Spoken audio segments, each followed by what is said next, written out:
அனைவருக்கும் வணக்கம். மதுரை மீனாட்சி அம்மன் கோவில் தல சிறப்புகளை காணலாம். தென்னாட்டுடைய சிவனே போற்றி, எந்நாட்டவர்க்கும் இறைவா போற்றி என நமது தமிழ் மக்களின் கொள்கையாகும்.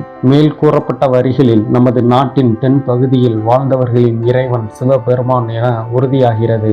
அந்த சிவபெருமானுக்கு தமிழ்நாட்டில் உள்ள அளவுக்கு பிற பகுதிகளில் கோவில்கள் இருக்குமா என்பது ஒரு கேள்வியாகவே இருக்கிறது. தமிழர்களின் தொன்மைக்கு சாட்சியாகவும் இன்றும் உயிர்ப்போடு இருக்கும் ஒரு நகரம் மதுரை மாநகரம். அந்த மதுரையை அரசாளும் மீனாட்சி அம்மன் வீற்றிருக்கும் மதுரை மீனாட்சி சுந்தரேஸ்வரரின் கோவில் குறித்த சிறப்பு தகவல்களை இங்கு நாம் தெரிந்து கொள்வோம். உலகமே வியந்து பார்க்கும் அளவிற்கு பல சிறப்பு அம்சங்கள் மற்றும் ஆன்மீக தலமாக விளங்குவது மதுரை மீனாட்சி அம்மன் கோவில். கலை மற்றும் இலக்கிய வரலாற்று சிறப்பு அம்சங்களை கொண்டுள்ளது. மதுரை மீனாட்சி அம்மன் கோவிலின் கட்டிடக்கலை மற்றும் கலாச்சாரம் பாரம்பரியத்தின் உருவமாக திகழ்கிறது. ஆண்டுதோறும் பல லட்சக்கணக்கான பக்தர்கள் மற்றும் சுற்றுலா பயணிகள் வரலாற்று ஆர்வலர்கள் மதுரை மீனாட்சி அம்மன் கோவிலுக்கு வந்து செல்கின்றனர்.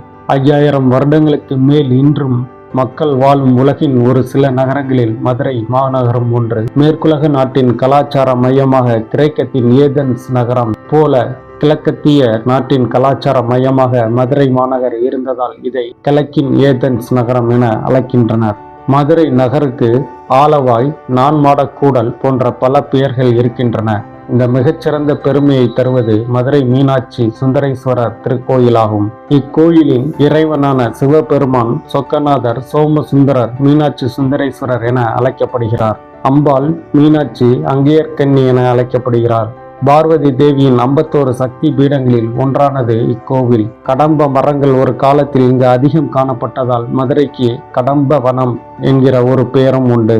மதுரை மீனாட்சி அம்மன் கோவிலின் தல விருட்சமாக கடம்ப மரமே இருக்கின்றது. இக்கோயில் இருக்கும் மதுரை மாநகரம் முற்காலம் முதலே பாண்டிய மன்னர்களின் தலைநகரமாக இருந்து வருகிறது. புராணங்களின்படி குழந்தை பேரில்லாமல் தவித்து வந்த மலையத்துவஜ பாண்டிய மன்னனுக்கு அந்த பார்வதி தேவியை மகளாக பிறந்தாள். அக்குழந்தைக்கு தடாதகை என பெயர் சூட்டி வளர்த்து வந்தார் மலையத்துவஜ பாண்டியன்.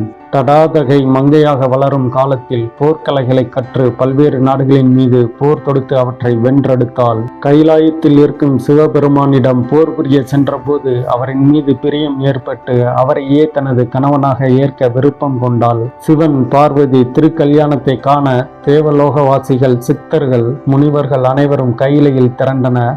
பிரம்மதேவன் முன்னின்று இத்திருக்கல்யாணத்தை நடத்தி வைத்தார். பாண்டிய மன்னரின் மருமகன் ஆனதால் சிவபெருமானுக்கு சோமசுந்தர பாண்டியன் எனும் பெயர் ஏற்பட்டது. அன்னை பார்வதி மீன் கொடியை கொண்ட பாண்டிய மன்னர் பரம்பரையின் அரசியாக இருப்பதாலும் மீன் எப்படி எந்நேரமும் விழித்திருக்கின்றதோ அப்படி எந்நேரமும்